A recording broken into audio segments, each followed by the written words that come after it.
What's going on YouTube? Chad here, Cooke Pressure Washing, going through a full trailer rig rebuild. Sorry, my voice is a little bit going. I've been a little under the weather. But I've had this FlowPro for years now. I absolutely love it. When I searched way back when, I couldn't really find anything on how to put it together. So I'm gonna help you guys out today, show you how to put it together. Like I said, I've had it for years, so I'm gonna show you a couple tips of what I found over the years and lessons learned to help you out.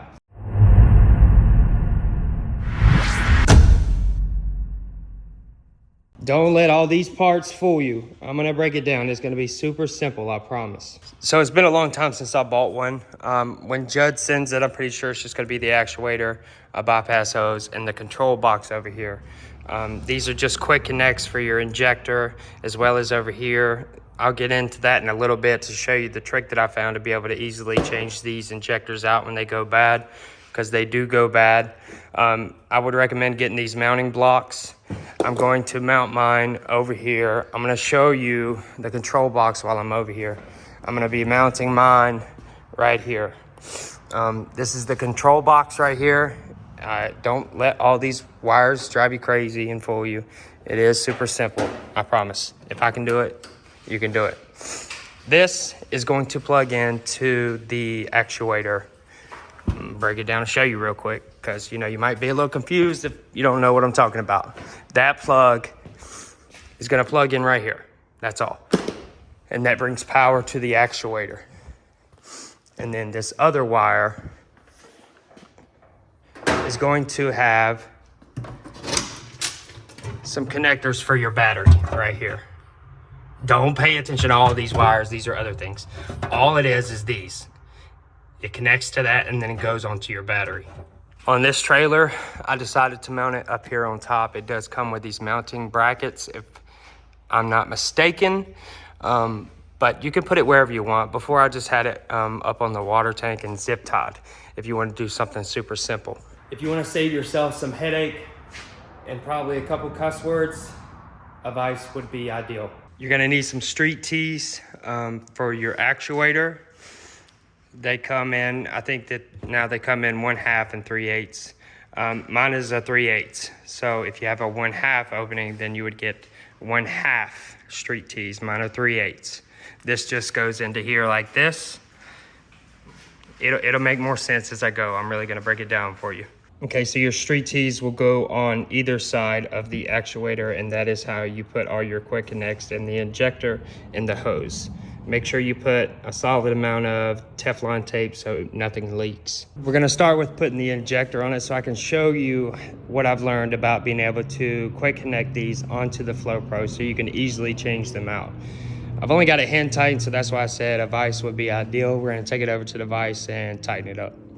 All right, so we're gonna hand tighten these street tees on here and then take it over to the vise. This is why I said a vise would be helpful. You can only get these things so tight, just tighten it by hand. I mean, even with some adjustable wrench, a vise really, really helps. There we go. They're on there. All right, so this is all of it laid out like it's gonna go. So you're just gonna put the quick connects here. This bypass hose is gonna just screw into right here. This is what I was talking about earlier. Put some quick connects on your injector. When you put it on here, it'll pop into the bypass hose as well. And then you can just, if you need to change it, have another one pre-assembled like this. You just pop it off, change it out. Because before, I would just thread it up into the bypass hose. I am gonna have to get a new bypass hose because I'm telling you guys, I've been using this for a while. It is pretty gunked up. But I'm gonna go ahead and still go through with the video, show you guys how to do it. I'm gonna go ahead and hand tighten all this to give you guys a better idea how it's gonna look. And then we'll get it good and tight.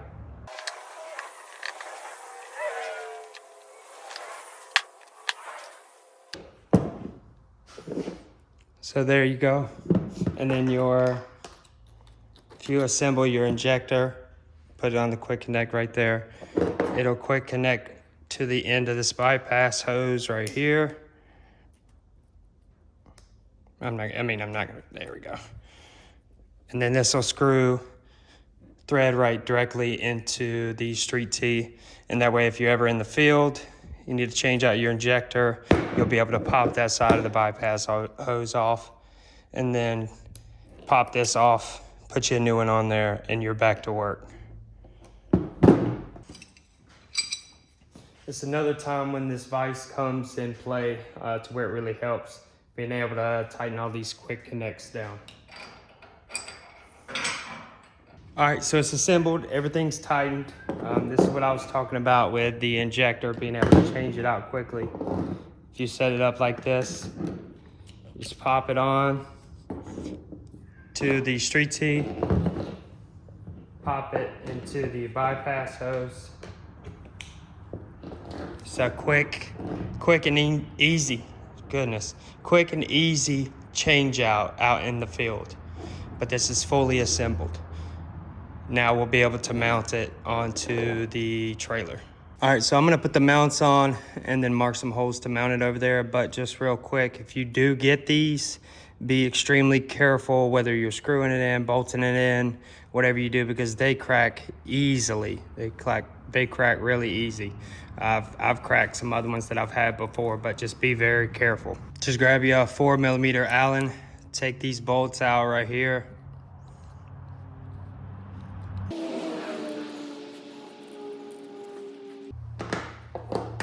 And then when you go to mount it, you'll sit up in there like that.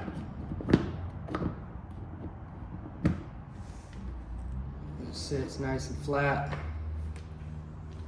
Take your brackets, put them on, tighten them up.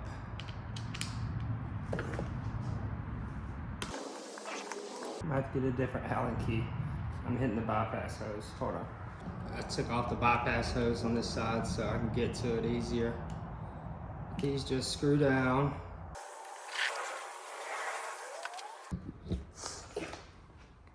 You get them on there. That's what it looks like. Just keeps it nice and level and mounted. I'm gonna mount it over here.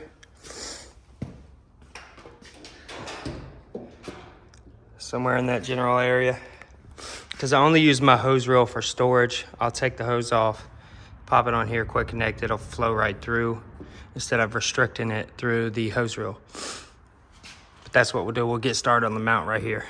All right, so I got it mounted. I wasn't gonna bore you guys with that because that's not what you're here for. After that, you're pretty much set. You gotta grab, try to do this one-handed. This plugs in. Sorry, I'm doing this one-handed, guys. That's the one that plugs into the actuator. And then the other wire that runs from the control box will run to, I mean, it'll be simple. I have it run through grommets and stuff, but it just runs to these connectors for your battery. So just hook, obviously, the positive to the positive. Negative to the negative, like that. Flip the switch. And she is turning on. Jed sends it with 2 remotes. Boom. She's working.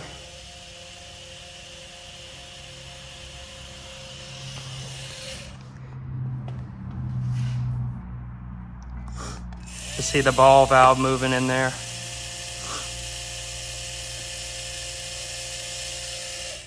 Hook up your inlet hose. Mine runs from my machines. Everybody's machines are gonna be different on how it's set up. Put your inlet in. I'm not gonna unravel all this hose. I have a whip line around here somewhere. So you can configure this to where it runs to your hose reels, but like I said, I'm not gonna unravel all this. I have a whip line to show you. Imagine my hose is unreeled. I just pop it on right here. Boom. Just hook up your hose for your injector on your barb there, and you're all set. Super simple. There you go, guys. Hopefully you could hear me well throughout that video. I'm under the weather pretty good. But yeah, it's not that bad. Just break it down. It's really not. I hope that downstream injector quick connect helped you out.